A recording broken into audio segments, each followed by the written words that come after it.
Dan and Corey here, welcoming you into Libservative.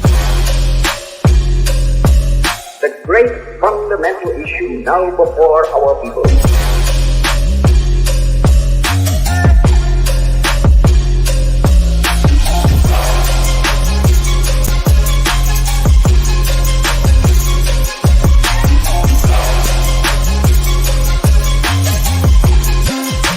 We, the people, cannot turn back.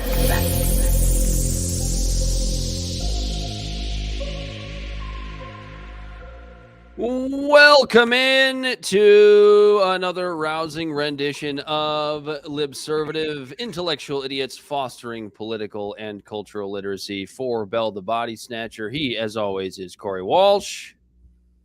He's Dan Griffin. And here we go. It's going to be an interesting show. Corey's exhausted. I'm distracted. Just so goddamn tired of it all, Dan. There's absolutely no news to talk about. None. It's all speculative. There's never any news in this country. Too exhausted to even push back today, Dan. It's just so exhausted. I had too many drinks last night. Well, what do we have on the docket today, Corey? We are certainly going to talk about we're going to talk about the Bidens here quite a bit, both Hunter and Big Daddy Joe himself. We're going to spend a little bit of time on this missing submarine, which I feel like I am the only human being in America who hasn't paid enough attention to this story. But You're that's as lost as the submarine itself. That's what I have. That's what I have you and Bell here for, to help us figure that out. Apparently, Starbucks is actually racist, and we didn't know it. We have the IRS, surprise, surprise, overstepping its boundaries, and I would imagine, Corey, probably violating a couple of constitutional amendments, but I'm just speculating. And apparently, Trump judges love drag queens. Actually, that's an interesting development. It's all judges. That Utah judge is an Obama. Oh, was he? Okay, so I got that part wrong. But either way, the Tennessee judge was a Trump judge, right? Yes. That banned the drag bans. Either way, so yeah, okay. I guess all judges love the drag queens. Judges love drag queens, except for Clarence Thomas, that prick. Well, when you think about the way judges dress in those robes, I mean, they're almost drag queens. Robes and wigs. Well, yeah, in Britain. But yeah. So before we got some other stuff that I'm sure we'll get to, some tangents we'll go off on. It's going to be one of those free-flowing episodes here on Libservative. But before we do any of that, Corey, tell the people all of the wonderful places in which they can find us. Libservative Podcast is found in all social media and podcast platforms. Our website is libservativeshow.com. We can be found at Libservative on Facebook, YouTube, and Twitch, Instagram and Twitter at LibservativePod. Our TikTok videos can be found at Libservative Podcast, and you can reach out directly at libservativepod@gmail.com. Subscribe today. Not tomorrow, today. Today. We need you. And as always, I will say, shows like ours, best ways for us to spread is by word of mouth.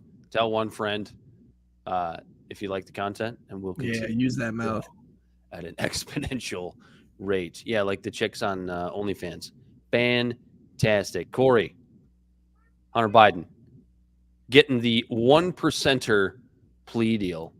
Did I mention we were going to talk about big labor? Oh, I did. That kind of ties into Joe Biden. So yeah, that'll be a part of that. We're going to start with Hunter because this to me is hilarious. And anybody looking at the banner, if you're just listening, our banner that's up says Hunter Biden gets the 1%er plea deal. And the reason I bring that up is because Ryan Grimm on Counterpoints made a pretty good point on their episode today, stating that Hunter Biden's, I believe he was only talking about the gun charge, but only 1% of folks that have the same firearm felony that Hunter Biden is being charged with, only 1% of cases result in that person not serving any jail time. Sounds about right. I can't corroborate that. I'm just trusting what Ryan Grimm has to say. I can't imagine which 1% gets away with it. That isn't that great? That's why it's the 1%er deal. But either way, like even if Ryan's number isn't right and it's maybe it's higher than 1%, you got to believe it's a pretty small percentage of people because his felony gun charge was possessing a firearm while being a drug user, correct? Yeah, he illegally he lied on the form to get the gun. and he was using drugs at the time. And that's corroborated by his book. He incriminated himself. Way to shit on your own Fifth Amendment rights there, Hunter. Yeah.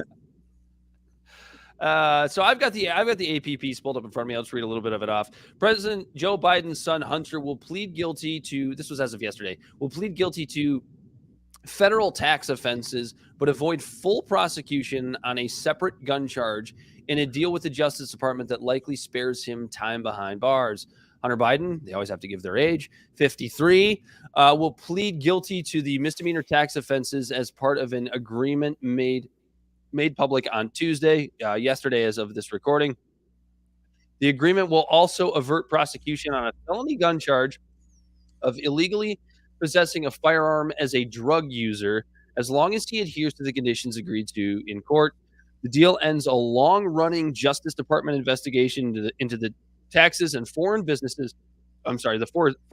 dealings of President Biden's second son, who has acknowledged struggling with addiction following the 2015 death of his brother, Beau Biden. Corey's got a joke for that.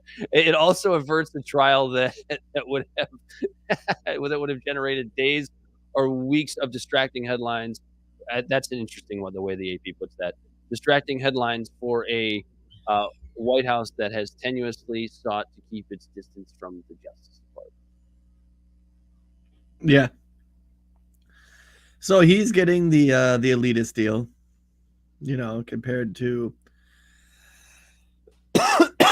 compared to any other normal person. And it's just interesting to me that when it comes to things like guns, so many people think cases like this should be brought to the full scope of the law for the sake of gun crime and things like that. But when it's elitist, they can just get it just tossed out. Well, I think what's interesting to me is the fact that Hunter Biden committed a firearm-based felony, right? Yeah. One of the biggest things about committing felonies is what? You're no longer allowed to own a firearm. So Hunter Biden is one of, I don't know, that's where I believe maybe that 1%er thing comes in. How many people actually get to commit a felony and keep their guns, still possess a firearm? Yeah, because that's the thing legally too. Is this is completely getting rid of the felony, which means he gets to keep his gun. Mm-hmm. So the 1%ers get to keep their guns, while they try to make laws on law-abiding citizens to take theirs. I think the other thing that I find interesting about this is the way that there just seems to be some sweeping under the rug here, right? Because I think the DOJ and maybe even some people within the Biden administration realize that, like, hey, with the case coming up against Trump and all of the hammering of Donald Trump, fairly and unfairly, for his misgivings, there's enough of the population, and not just Trump supporters, because you and I and Bell Corey are by no means Trump supporters, but everybody noticing sort of the slanted coverage of Trump's misgivings versus Hunter Biden's misgivings. Now, I know the defense from the Democratic establishment and from the mainstream media is, well, it wasn't the president who actually committed these atrocities. That's kind of a strong word, but you know what I mean. Allegedly. Now, and that's what I was getting to, until we get to these new revelations that it's looking more and more likely, still not provable, still hasn't come out completely, but that Joe Biden was involved in Hunter Biden's bad dealings in Ukraine. Yeah, and so this case actually makes it interesting because of the fact that, like, before, when they were trying to get some of the information about things like this, the FBI was saying, well, this can mess with an investigation. We can't give you this information. So now there's either more things being investigated into Hunter Biden, or they have no reason to not release anything that they have. I think this is the DOJ's way. And again, the title to brush it under the rug. Yeah, the title of this episode is the DOJ and the Uniparty continue to show their hand. This is the DOJ's way of being able to say, look, we did something. We did something. So all you goofy MAGA people, which I'm sure some people would consider us anyway. So whatever, right? You and I, all you MAGA people can shut the hell up. We're doing something about Hunter Biden, but none of these charges have anything to do with his dealings in Ukraine, his illegal dealings in Ukraine, and the possibility of his father being involved. The big guy. So, yeah, the big guy. So this is a situation in which the DOJ is going, hey, look, we did something. This is what we found. And you know what? If this were 1997, maybe it would work. Maybe it would work. Right. But the fact that the DOJ is still not understanding that we live in an internet era where all of the honest reporting has gone off grid, has gone to places like Substack and doing their own thing and creating their own websites, name whichever one you want, whether you want to talk about Matt Taibbi or Max Blumenthal or Aaron Mate or that group of people that actually does good investigative journalism still to this day. It's not going to work in 2023. Right. We're not going to stop talking about it. Right. And it's interesting you actually bring up Matt Taibbi, which I want to actually get to next with the IRS and stuff like that. I think that's a good segue. And again, I'm mentioning it, but I don't want to bring it up just yet because this story also, it's frustrating how we see people at the top constantly get away with things to where if there was just some low blow drug addict down the street from me or you who did this same thing would get the book thrown at him. And here he is able to walk in, not in handcuffs, just like Trump. It's interesting how they're both a part of the same 1% group, are just treated with the white glove treatment to deal with stuff that would be considered, that would get someone lambasted and losing their job and their livelihood and like possibly their families and their freedom and things like that. And here they're just giving them little deals, little things on tax evasion. And I don't know how much tax evasion he did, but I'm assuming with the millions of dollars that were going in and out of his accounts, you know, based on what was that, the not the Durham report, it was the Dunham report. I think is what it was. The Dunham report with done by the special counsel or whatever into Hunter Biden. Sorry, that would be correct. They're actually going at it right now, currently, Republicans and Democrats over the whole Durham case right now. Oh yeah. But yeah. So I mean, it's just insane to me how this, like, it's easy, very, very easy to see if you're watching news outlets from both sides on just how this is covered versus how Trump is covered, and the shit ain't right. Shit is not right. It goes on to what I was saying, like, you know, like actually you should play that video of Biden. Oh, you like that, did you? Yeah, he's here at the artificial intelligence meeting. It's so funny because if you're looking at it on the screen right now, you're going to see the camera zoom out, and to Biden's left or your right, viewing the screen, you are going to see fucking Gavin Newsom just absolutely look like a comic book supervillain. Let's check this out. I'd like to ask the press to leave the room. Thank you for coming in. There he is.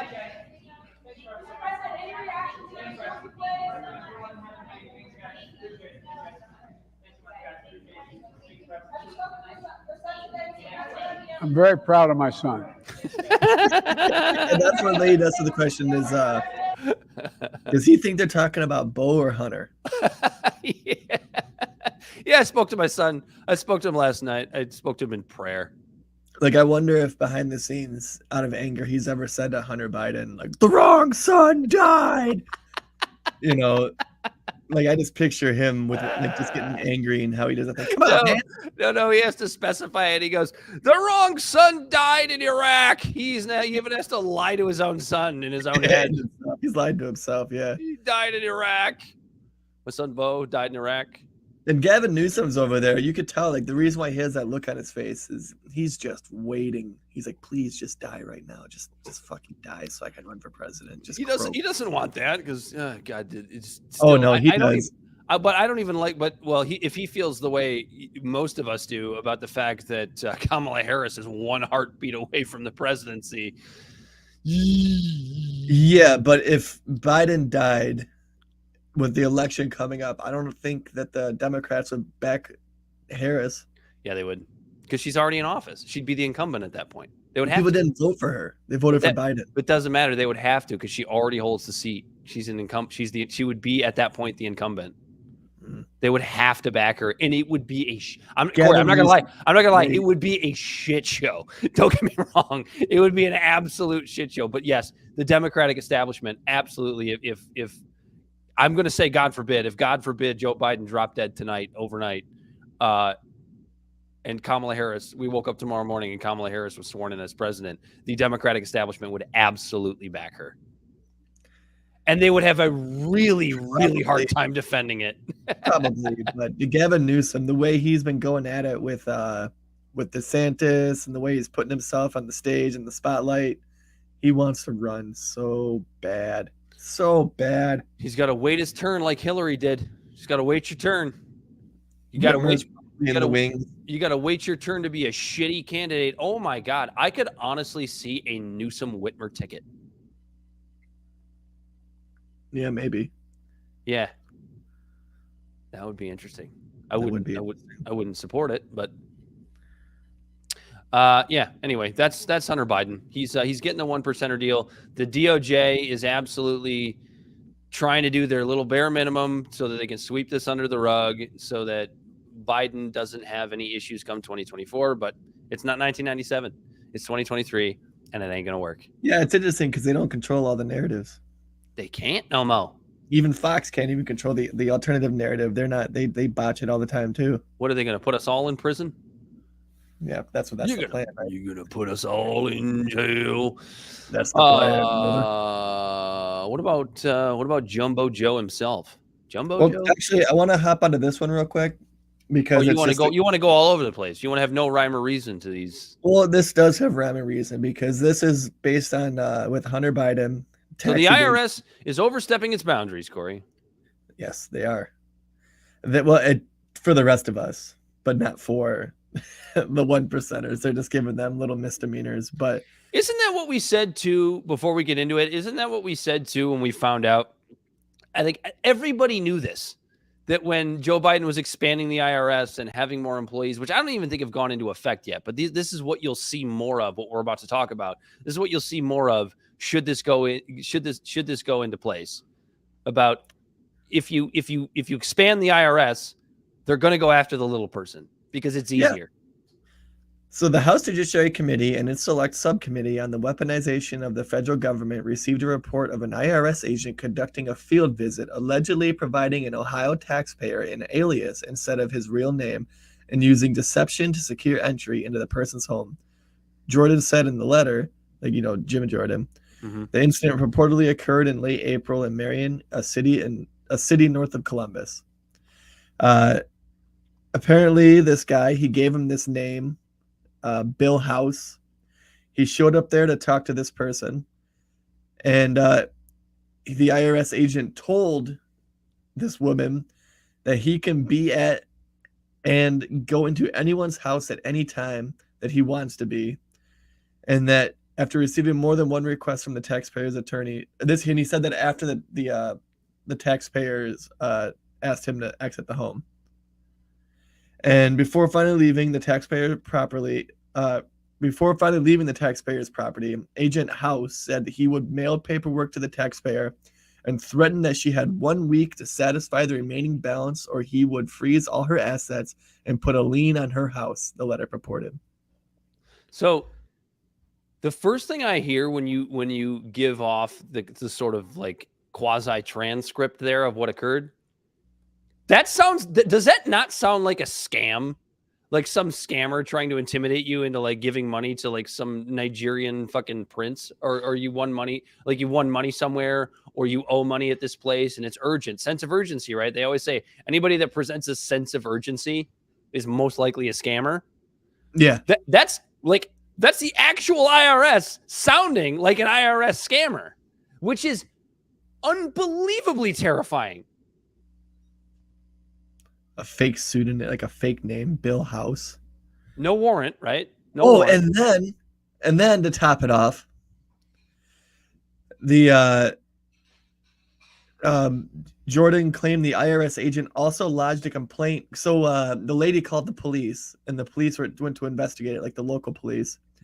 And Jordan claimed the IRS also lodged a complaint with the U.S. Treasury Inspector General for tax administration against the MPD officer who had looked into the incident after receiving a call from the taxpayer on concerns of a possible scam.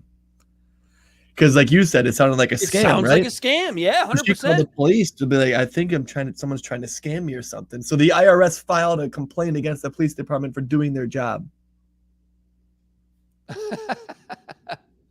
Yeah. And now they're saying, well, it's all cleared up.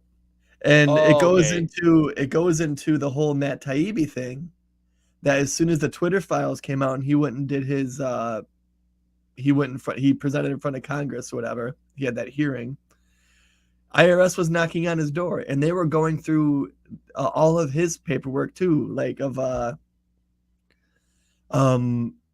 did he own a gun, what are his taxes.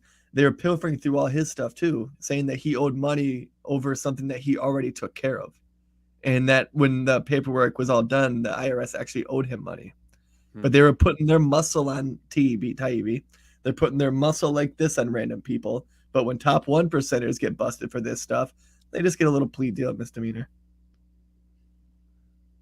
Yeah, because those top 1%ers, they all have lawyers that are former DOJ people. They all or all their tax attorneys, like they used to work for the IRS, right? They still have buddies inside the system. Like this is the way this shit worked. And like just as a little tangent, right?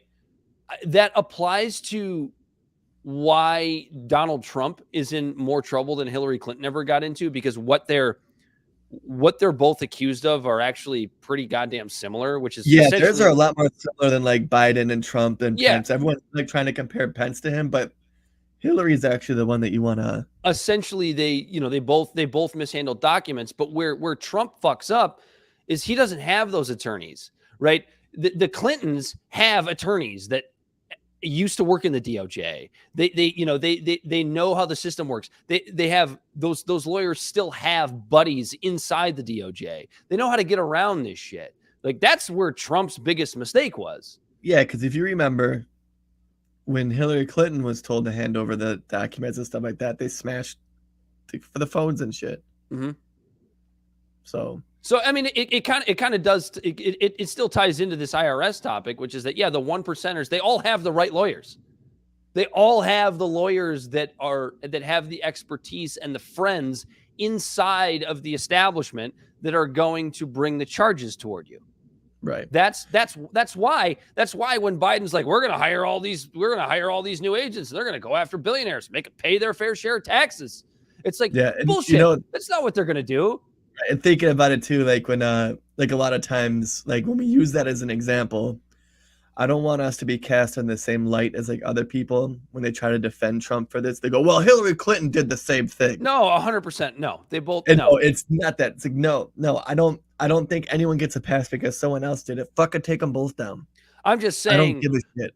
I'm just saying from a playing the game perspective, that was Trump's mistake. It's just not having the right attorneys. That's it. That's fair. That was his mistake. That was his, he could, and that's just it, right? Like we always talk about like Trump, drain the swamp.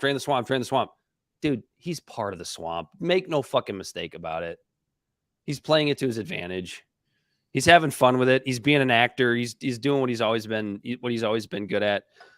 I still understand why people voted for him, because like he gave you the idea that he was going to go out and break things. I get it.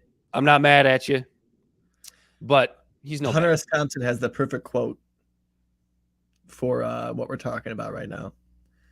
In a closed society where everybody's guilty, the only crime is getting caught. In a world of thieves, the only final sin is stupidity. Hillary Clinton's just smarter than Trump.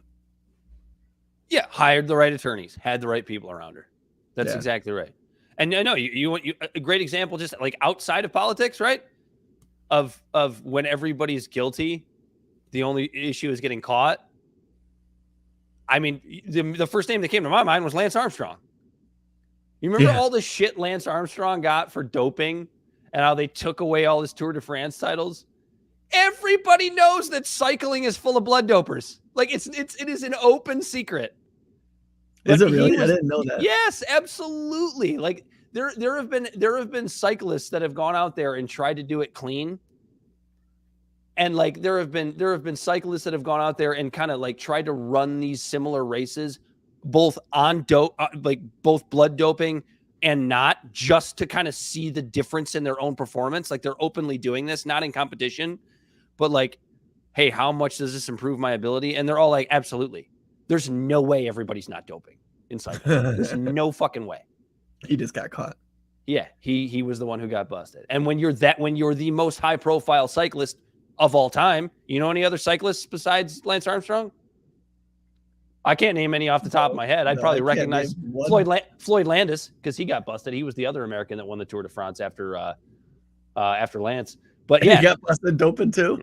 Mm-hmm. I don't know if he got busted for blood doping, but it was some sort of performance enhancing drug.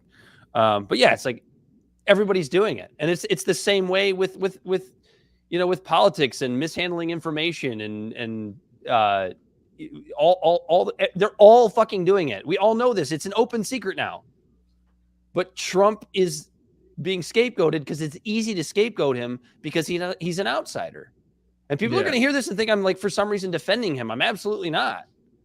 But I will sit here and tell you, as somebody who fucking hates Donald Trump, he is being treated unfairly. I have no problem admitting that. Maybe that's why they ostracize him. It goes back to what we say all the time of why like people didn't like him, the Jimmy Dore quote, because he accidentally tells the truth sometimes. He's too sloppy, and he's making the rest of them look bad. Mm-hmm. So they want to make him look bad. Yeah, he's not one of us. Keep their IV power. Yeah, he's not. You see how he is? We're all good. Or we're good. Did you have anything else about this IRS story? So yeah, basically, I guess what I would tell people is like, hey, dude, look out. First of all, if you're listening to this show, you probably already know this. If somebody comes to your door and demands to come inside, whether they admit that they're law enforcement or not, you don't have to let anyone in your fucking house without a legal warrant signed by a judge ever. And don't even try to do the thing where it's like, well, I got nothing. Nothing to hide. Nope. Because if they're there, if they're there, they're there to find something, and they'll find something. Don't let anybody in your house without a warrant that you don't know or that you aren't expecting, ever, for any reason. I hear that, brother. I hear that, brother. You want to go back to labor unions? Yeah, the big guy. Big news this week, Corey. Big labor cucks to the Uniparty again. And I say the Uniparty because unions have always backed Democratic candidates, but they do that because they're essentially part of the Uniparty. Big labor is nothing more than a smaller version of what the federal government is. There's too much power at the top of unions. Hold on, I had it in front of me. What's the name of the big pack? The AFL-CIO. The AFL-CIO, which represents 60 unions, or to make it more personal, 12.5 million workers, has gone out and already backed the incumbent president, Joe Biden, in a development that is a surprise to literally no one. So when I compare labor unions to the federal government, this is what I mean. Why is there one big super PAC that is representing 12 1.5 million people. This is where libertarianism applies at a little bit more of a micro level. When are unions more effective? When they're stuffed into a super PAC and essentially get to decide which government candidates you're supposed to vote for, which your which one of the candidates your union dues as a worker are used to fucking fund. Yeah, millions. Are you going to try and tell me that every person in that 12.5 million workers supports Joe Biden? I'm going to say not. Absolutely fucking not. And that It's does like not mean 56%. that does not mean, by the way, that they support Donald Trump. Everybody fucking relax. This whole Well, Biden he only got versus Trump 56% of votes from union households in 2020. Right, the actual households of the union workers. Yeah, because union workers aren't dumb. You know, they're a part of the process. They know that Biden isn't as like even though he's touting, which is it's something that you would expect Trump to say. I'm the most union president in American history. Like he's just forgetting FDR. Well, here's the thing. No, here's that weird spin that the Uniparty is always allowed to do. He probably is the most union president in history when you're talking about union leadership, not workers. Yeah. Union leadership. And we did the polling last week, right? Where Bell and I tried to guess the polling, and we got Bell fucking hammered off his ass because he didn't realize all he had to do was take a sip, not a whole shot every time he lost. That the support for unions is very, very high, but support for union leadership is very, very low. Yeah. I didn't have beer. He goes, hey, Leslie, I didn't have beer. Well, you can still sip the whiskey. You don't have to smash it. No. No, where's the fun Yeah. in that? No, like we have like 71% of people that support unions, but only 17% of Americans have a high opinion on the honesty of labor union leaders. That's according to a Gallup poll. Okay. Why? And the reason is because union leadership is nothing but a bureaucracy. They're elected Democrats. They're elected positions. Yeah, they're elected positions. These unions are spending millions of dollars of the union laborers' fees to just donate to Democrats instead of fighting for their union workers that are getting shit on just like ununionized workers, where like pay cuts, they don't have the job security that they used to, pensions are getting cut, all of these things, and the labor unions are too busy donating to candidacies versus trying to actually fight these candidacies who are doing these things to these people by instituting like outsourcing jobs like NAFTA and things like that. We just had Biden with Norfolk Southern.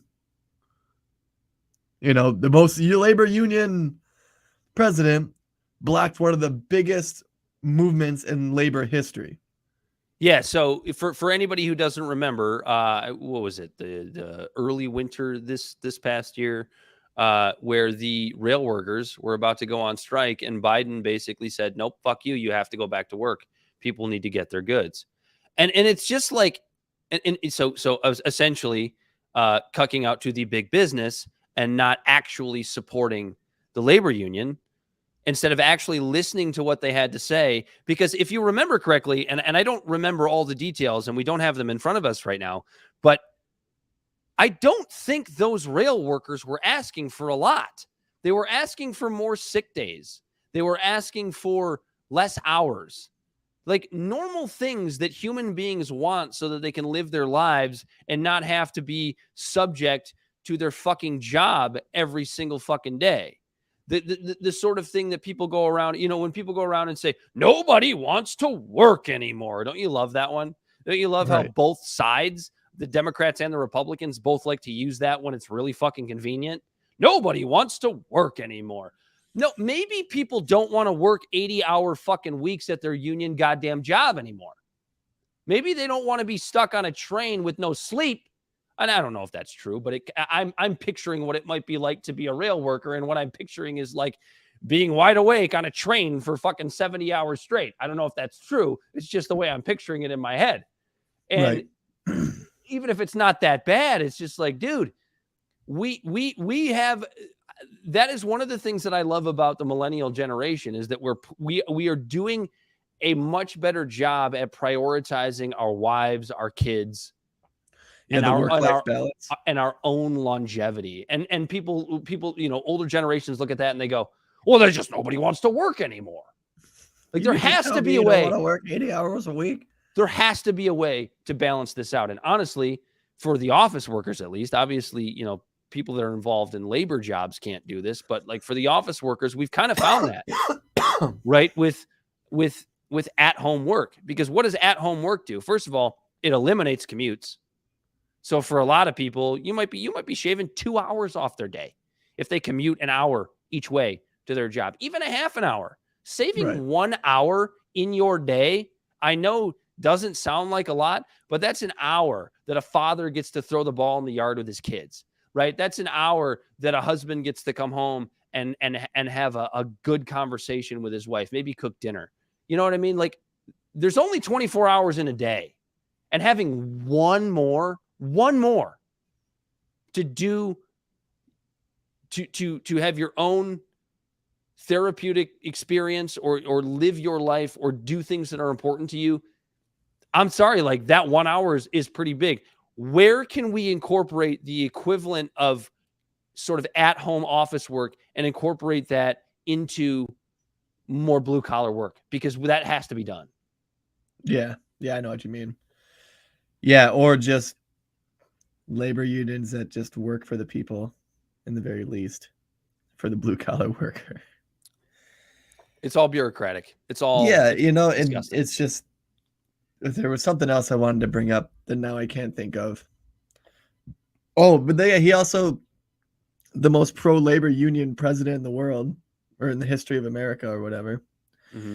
It also hasn't even, remember when he made that promise that he was going to end contracts with union busting companies? I don't remember this, but now it's ringing a bell. Okay. And they're still doing work with Amazon. Yeah, like is Amazon still delivering, or the post office is delivering for Amazon, right? Yeah, on Sundays. That's what it is. Okay.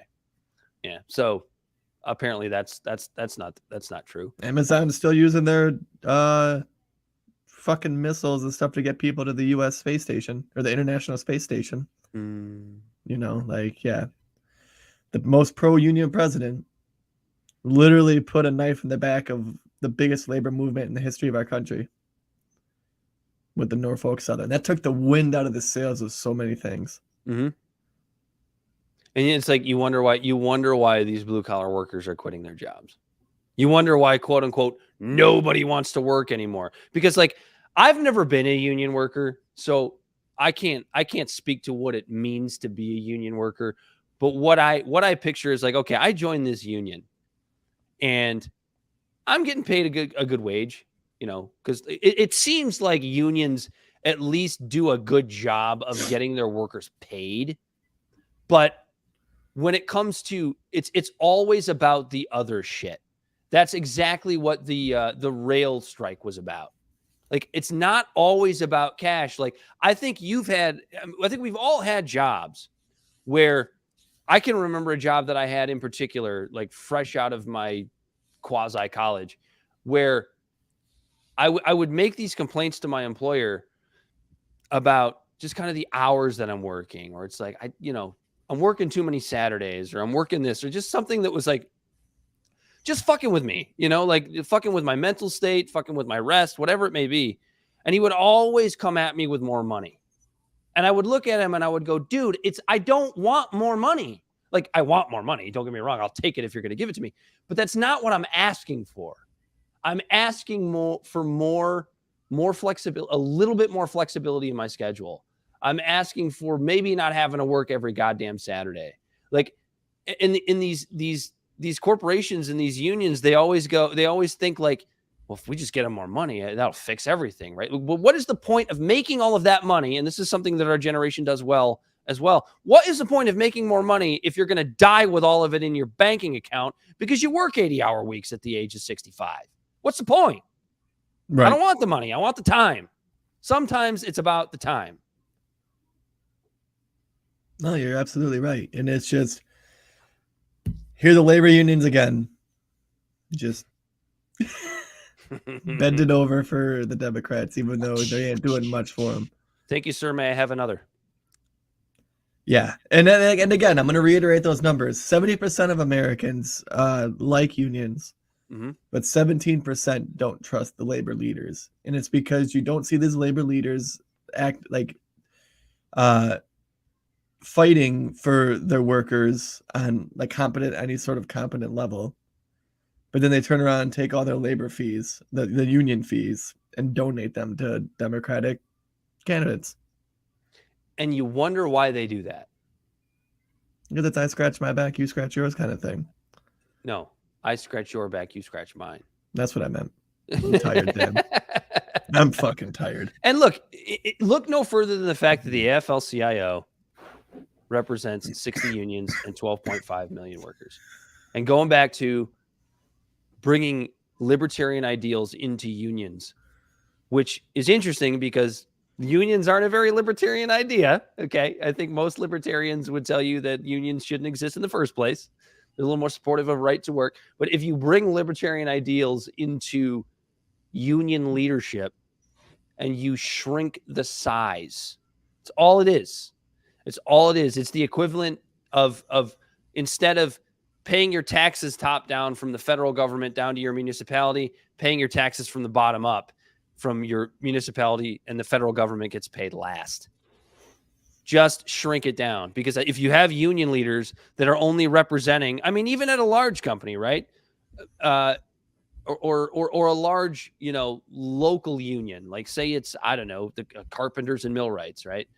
If more power is given to a smaller amount like a smaller group, where my union station, there's just less bureaucracy. Yeah, my union station has the most power over, and they're overseeing, I don't know, maybe 1,000 workers or whatever. It's a lot easier to know what your 1,000 workers want than it is if you're overseeing 12.5 million workers. And make no mistake, like, they do that shit on purpose. They consolidate that shit on purpose. Yeah. There's I forget the word's right on the tip of my tongue, and I'm pretty sure it starts with a C. Cunt? But it's like, nope. But even though that is always on the mind, and Did we just get taken off YouTube for that? I don't know. We'll find out, I guess. Cunt. You're just trying. But not commune, but like Communism? Not communism. Not even using the word like labor or union, but like if everyone in the workplace can get together to actually have a single voice in the workplace. Yeah. Sounds like a commune to me. Yeah, I don't know. I'm out on my feet. Corey's fucking exhausted. Anyway, yeah, big labor cucks out to the Uniparty again. Shouldn't be a surprise to anyone. Where should we move on to next? To wake you up, Corey, should we have a little fun with one of these? I did mislabel this banner. It says Trump judges love drag queens. Which they do, but it's all judges. Which they do. Because there's been another judge in Utah, which was an Obama-appointed judge. The city of St. George, Utah, must issue a permit for a Utah-based group that organizes drag performances to host an all-ages drag show in a public park. A federal judge has ruled, calling the city's attempt to stop the show unconstitutional discrimination. Look, guys, it's fucking clear. You can't ban drag shows. It's a violation of the First Amendment. It just is. It's just this shouldn't even be a fucking argument anymore. Why is it any different? So you know what I compared this to the other day? I was talking to a boomer, of course, it had to be a boomer. that was talking about how inappropriate drag shows are for kids. It's like, okay, you know what? Your opinion is noted. I honestly, like, in most cases, I actually kind of agree with that opinion. Like, kids probably shouldn't be at drag shows. But, like, I'm not that child's parent. If that parent wants to take that child to a drag show, it's not my business to step in and say it's things that are like, because there's a lot of this hyperbolic language being used, like, that's child abuse. Right. Yeah. It's frustrating. Like it's frustrating because it's like, just It's because not child abuse. Yeah, just because you disagree with, like, you can disagree with it adamantly, right? And be like, you shouldn't do that. But when you try to use the power of the state to stop it, it's authoritative. It's like it honestly, and this is actually a decent comparison, right? So if you're a boomer and you're listening, we probably don't have a huge boomer audience, but remember what your parents used to say about Elvis Presley. You know what I'm talking about, right? Because he shook his hips on we can't see that. Can't be on TV. That's inappropriate for child's eyes. To quote Sally Field from Forrest Gump. Remember when they're walking past the TV store? This is not right for child's eyes, or whatever she says. It's like, why is this different? Give me an actual concrete reason why children being at drag shows is different. Because it's sexualized? Okay, well, Elvis Presley shaking his hips to your parents' generation, if you're a boomer, that was sexualized. Yeah, these parents had no problem sending their kids to Britney Spears concerts when we were kids. Yeah, that was definitely sexualized. Those low-rise jeans, man. Apparently, they're making a comeback. Oh, thank God.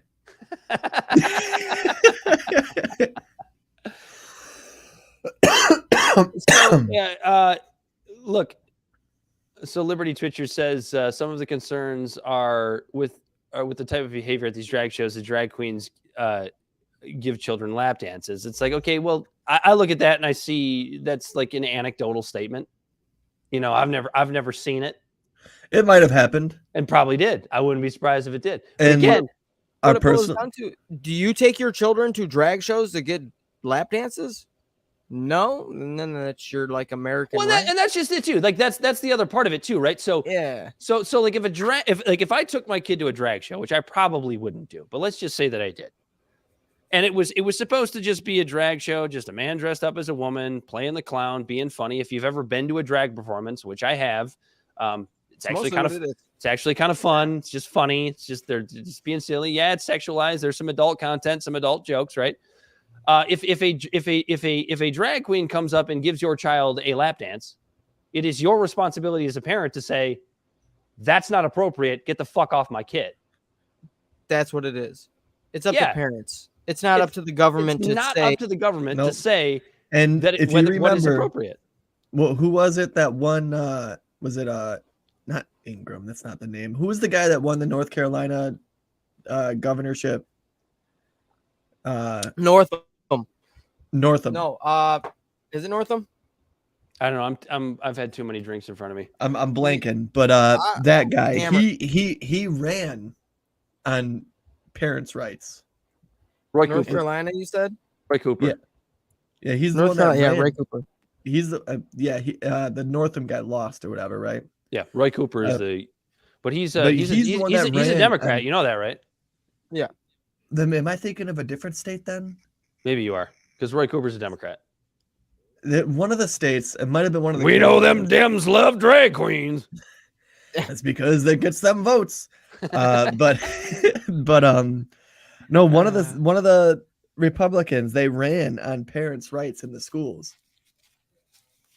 And if we're gonna be about parental rights, then it's kind of a door that swings both ways.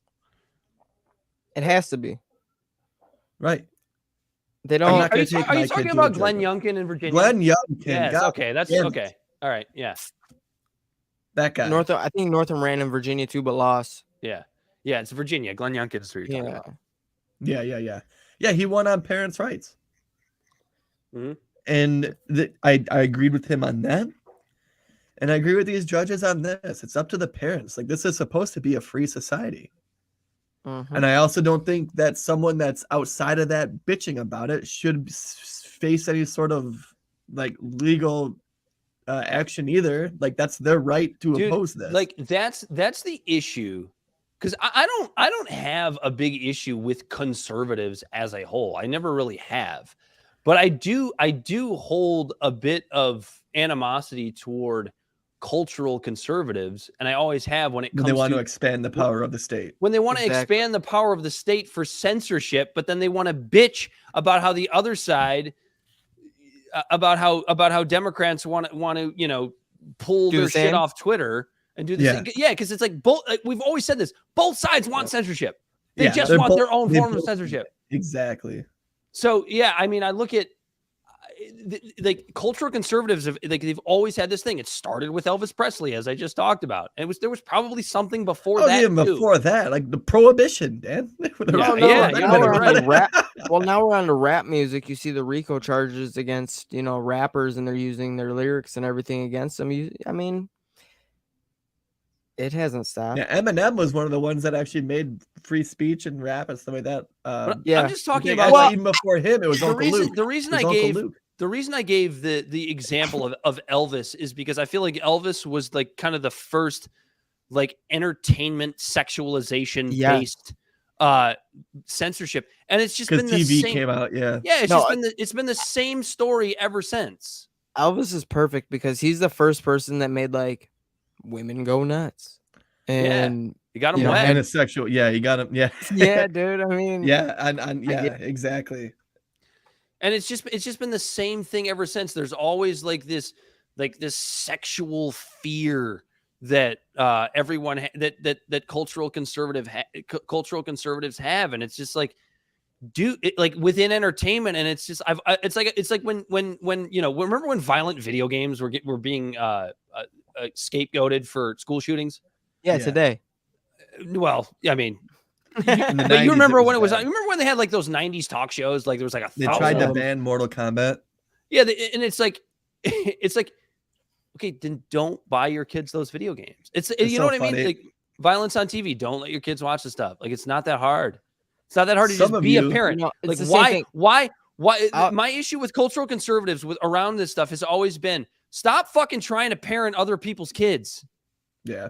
Right. It drives some my of kids you nuts. played Mortal Kombat on Super Nintendo, and some of you played it on Sega Genesis, and we can tell because you know how on the Super Nintendo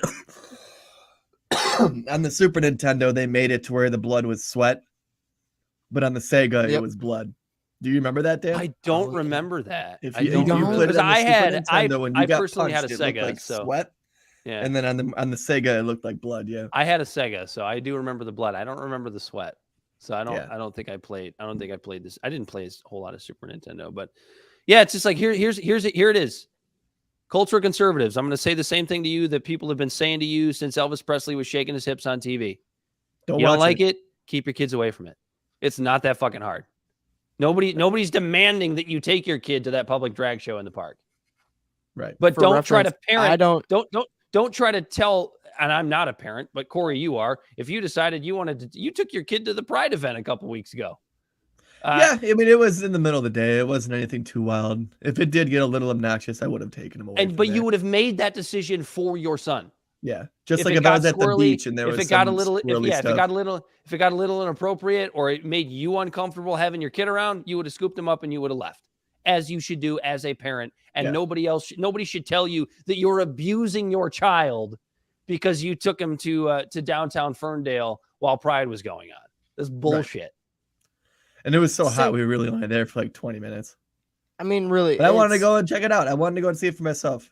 It's really all the way around too. It's like with guns too. Like my kid, like I'm a full Second Amendment supporter, but my kid didn't even know what a gun was until he was, a little bit older, till he could handle it.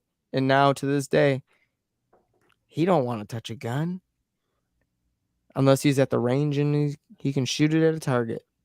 That's the only way he'll touch it, and that's I've been teaching my kid. That's parenting, Corey. You've been teaching because he knows because he's a child and he's smart enough to realize because you as his dad taught him this. This is what a gun can do.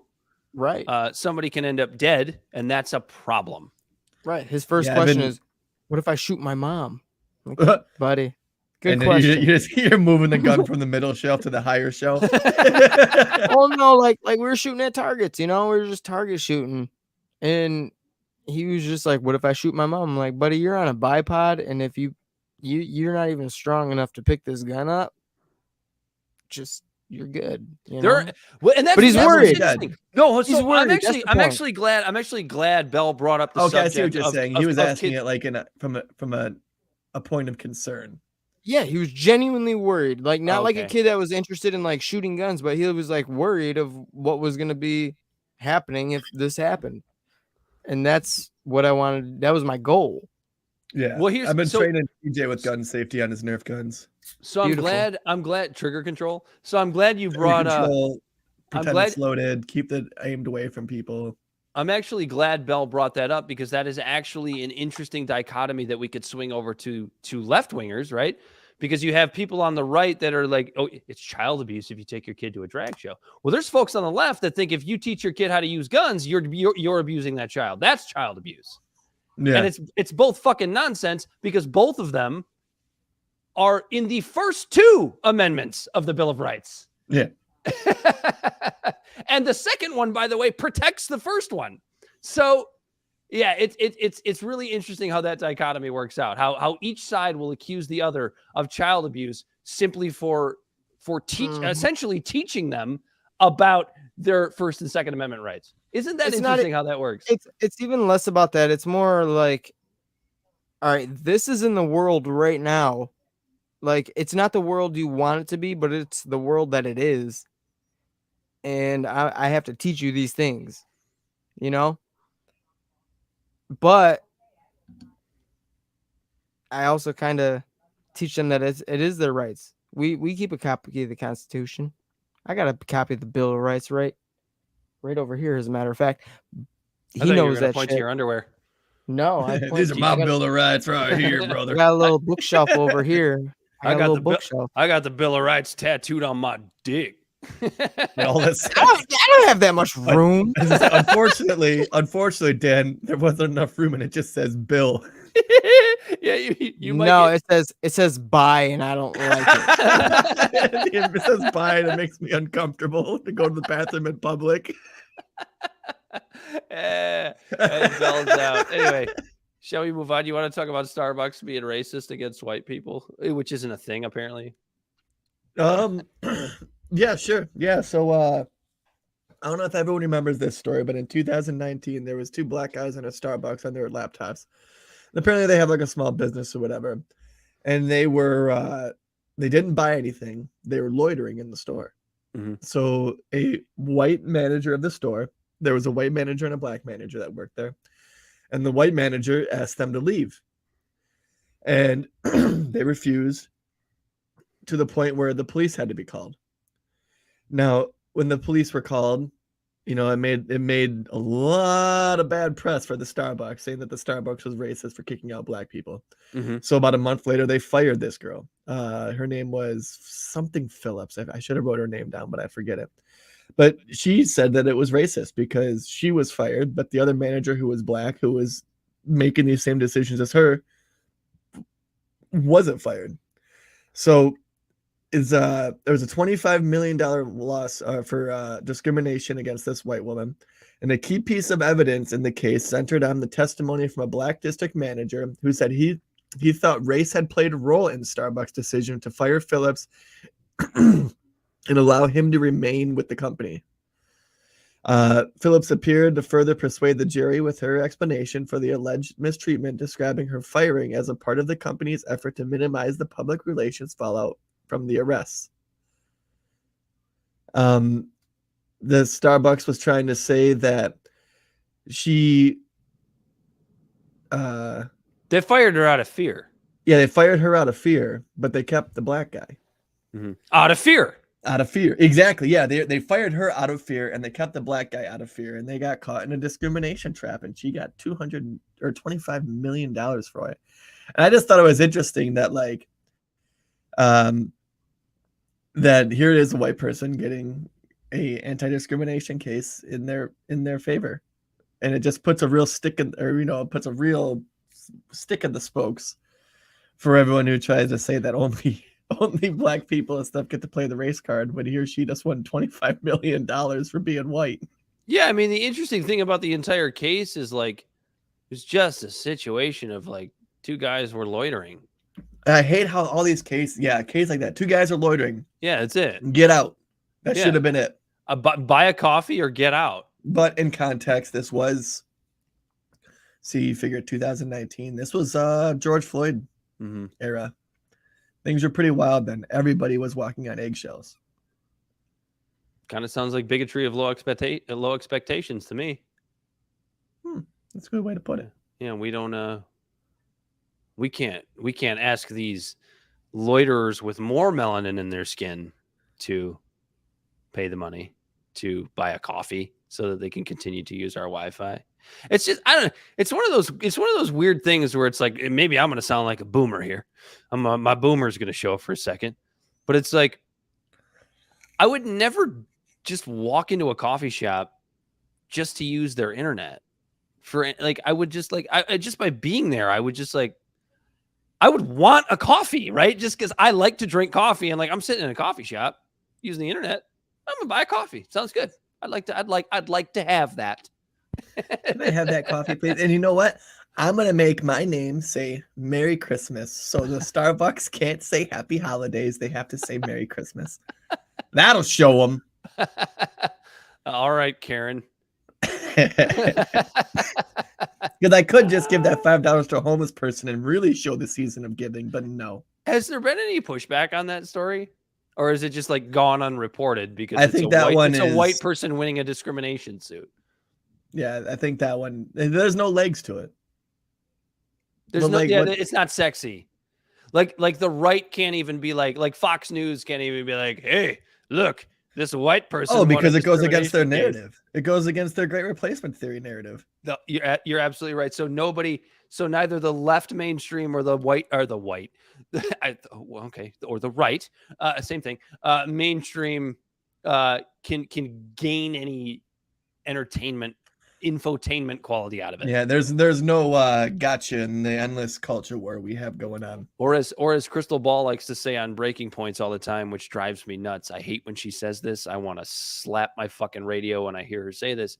There's no there. Indeed. We jest. We like obviously, if we could say these things, it's clear that we actually like the show and listen to it. There's no there. Indeed we do. I guess they're actually going to make merchandise, like they're going to have a shirt that says "Indeed we do." Yeah, it's okay. I won't be buying that. We have anything else to cover? Did we miss anything? We did. We had to have missed something. You know what's missing? Juneteenth. Oh, the submarine's missing. It's something about an Xbox controller.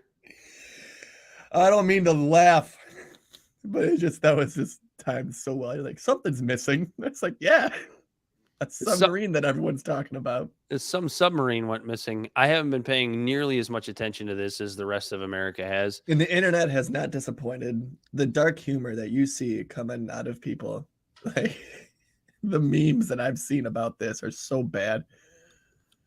I saw this one because that's a lot of the talking about it right now. Like the controller that they use to drive it looks like a shitty Xbox controller.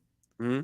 I saw this meme where it showed a sub like sinking, and then underneath it showed the Xbox emblem that says "Please reconnect your controller." I want to. The AP needed to correct something here from yesterday. They said the AP says the vessel missing near the Titanic wreck is a submersible, not a submarine. Yeah. And here's the difference. Yeah. So the difference is a submarine can leave a port. A submersible has to be dropped, projected from a ship. Yeah. Yeah. All right. So you're hating on the controller. I'm going to be your devil's advocate here. They use it for drones too. Great controller. It's not a great controller. All right. He's using a Logitech F710. You can purchase it for $39.99 on Amazon. But what I will say is the United States Armed Forces uses video game controllers to control drones. But here's the thing. So if it's a surveillance drone, it's usually just a regular controller because, like a $39.99 Logitech F710 or something like that, but not name brand because these brands do not allow the U.S. government, like, in their user agreement. Rightfully so. Right. They're not allowed Xbox to would use... have to do a PR and have a PR nightmare if it was their controller Right. that had these people die. Imagine having a video game company and then the U.S. government is using your controllers to kill people in real life, not in the video game. For war machines. So they use these off-brand controllers, right? And what they do is, if these missions are beyond surveillance, is they actually have to spend a good amount of money on controllers to remap them entirely to have several different controls on them, obviously, because these drones have several different functions. But the point is, video game controllers are what's controlling a lot of very expensive craft. These cheap, literally, I mean, if it's not broke, don't fix it. I understand. Apparently it is broke. Yeah, it's broke. But the thing is too, like, we have to think about it. Like, is this controller the reason that this submersible is actually missing?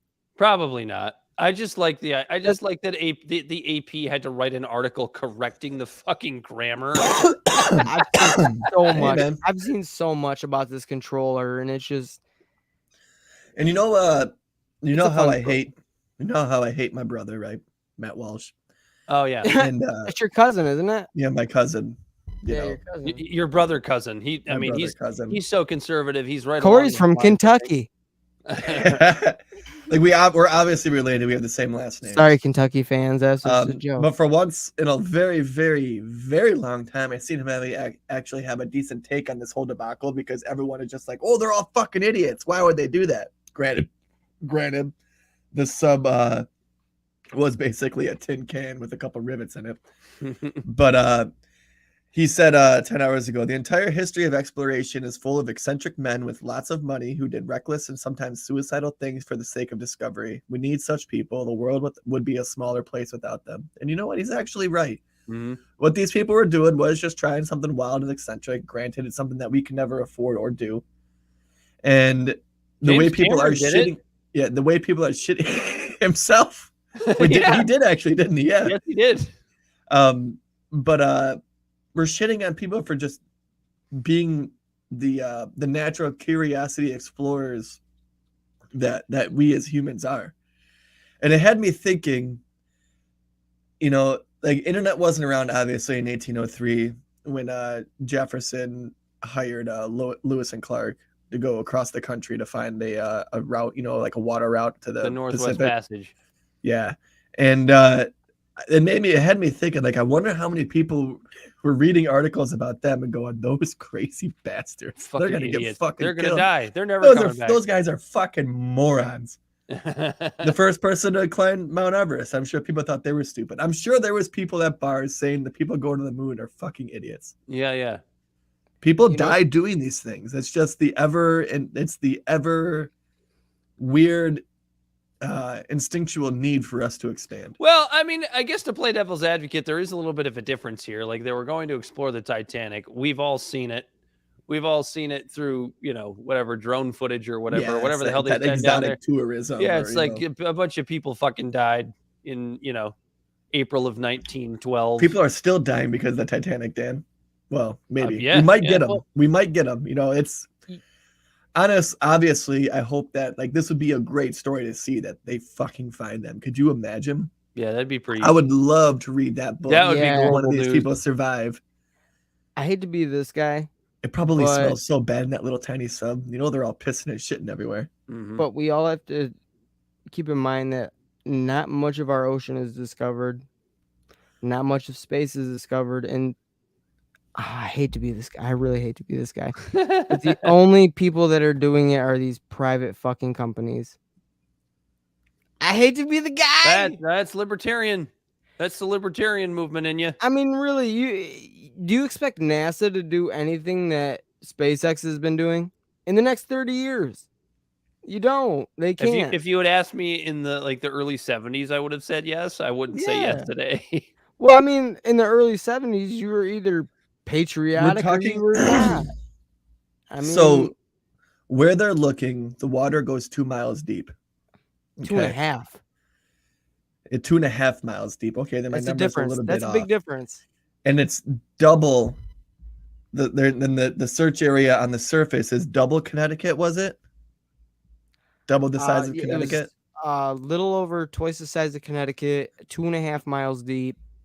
So that's 10,056 square miles on the surface that they're looking, and then times that by 2 because of the square mileage. Times it by 3, really, because they're gonna be looking anywhere they can. 20,000 square miles that this thing could be, dude. All right, so now I think the word you're looking for is cubic miles. All right, so now 20,000 cubed miles. So now the information that I just and we only have like 10 hours left to find them. I just found the newest. If it didn't completely implode. Bell's got new information. All right, so what they're saying is that they're responding to a sound, but they don't know where the sound is coming from.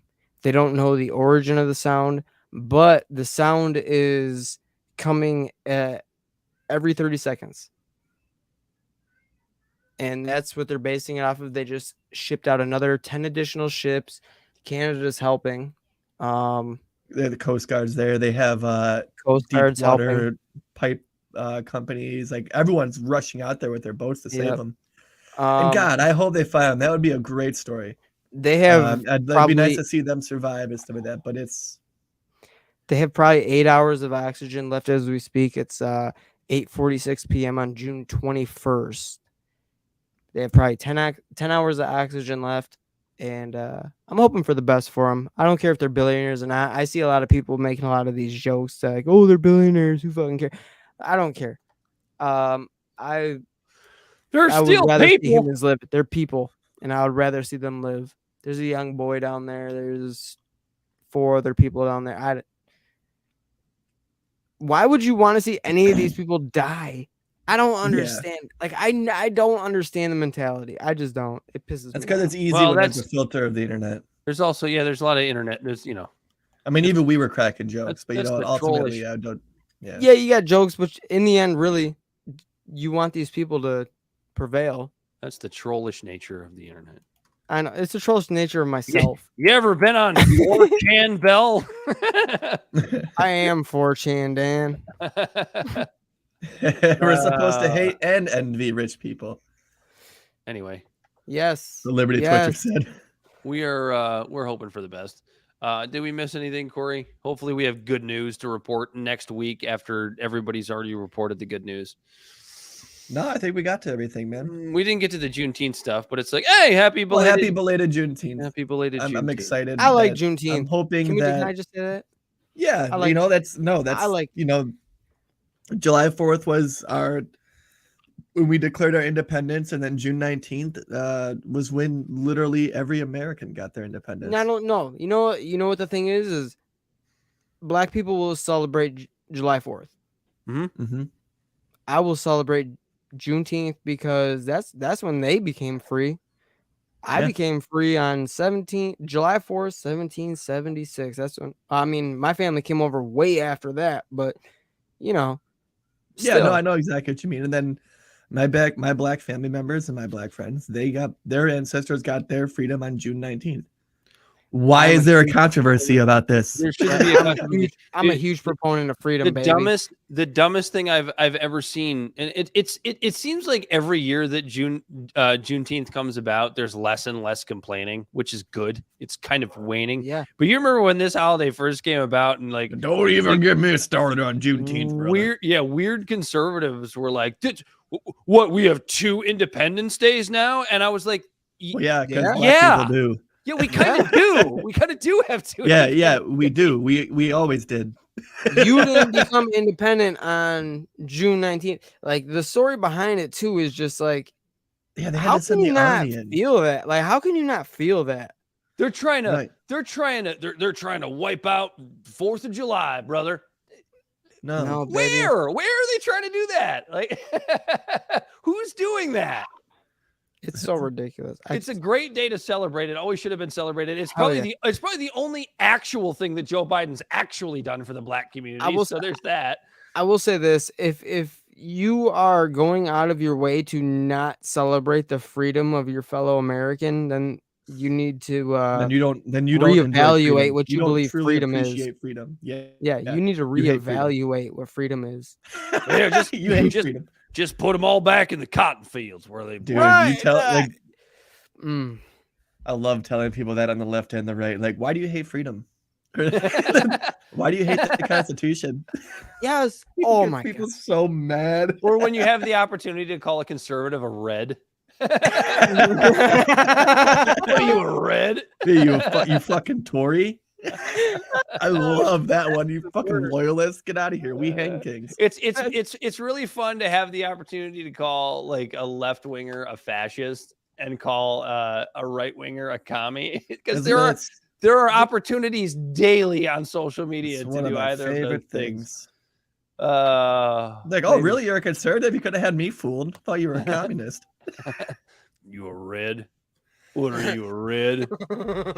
Is that all we got in the bag today, boys? I think so. We can let this go. Again, look for our three-part series on the situation with graphic packaging. Hey, I'm going to be editing some film soon. I'm going to have some actual footage up for people to look at and see actually how massive this plant is and what they're pumping out, and maybe some actual, I mean, it's anecdotal, but what we actually smelled and where we were. And if I could also just say, this is probably something we should do a little bit more often. If you are a podcast listener and you are listening to this recording, if you would like to join us live, we are live every Wednesday, unless otherwise stated.